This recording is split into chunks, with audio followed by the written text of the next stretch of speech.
It is 6:37 this morning, and a housekeeper at Frederick Hospital is going the extra mile every day that he walks into work. He's only been employed there for a year, and the dozens of comments that he's received from coworkers show just how special he is. And behind me are just a few of them, thanking him for going the extra mile and spending the extra time with patients, for going above and beyond, and just for making patients feel special. In one particular special bond he's created with the patient and family has traveled beyond the hospital floor. When you're here, it's kind of a lonely place. One of my biggest fears is what would happen without her. Chris Jacob has spent countless days and hours walking these hospital hallways as his wife Lindsay fights appendix cancer. But there's one person that's made all the difference in how he feels every day. I get a call from my wife saying that they're going to take her down right now. And she was pretty upset, pretty scared. And right then and there, who walks in? Daryl. Holds her hand all the way down to the operating room, prays with her. Daryl, often seen in gloves. He cleans rooms, but he's so much more. Daryl Taylor works in environmental services at Frederick, disinfecting medical equipment in patient rooms. Him and I have sat in this exact room many times. Cried our eyes out, laughed our eyes out, prayed. As a firm believer in faith and miracles, one day when he saw Chris and Lindsay in their room, he did what he normally does for so many patients and families. Please, Father God. He gave them a smile, knocked on the door, came in to pray for them, and the rest is history. When I saw him and his family struggling, God just rushed into me and said, go in that room, touch him, let him know.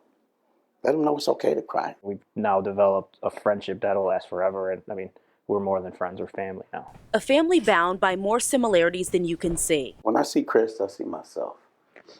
I lost my wife to breast cancer. Daryl has been in Chris's shoes as a husband and father supporting his wife fighting cancer. His wife was only 44 when she passed away. It was hard for me.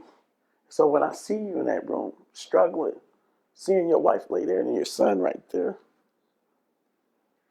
I just have to touch you. I have to say something to you, because it do hurt to see Lindsay laying in the bed fighting for life, and your son, 6-year-old Jordan, not knowing if he's gonna have his mother, not knowing that you're gonna have your wife. That touched me. That hurt me. I worry about him, and he's helped me through some of that, but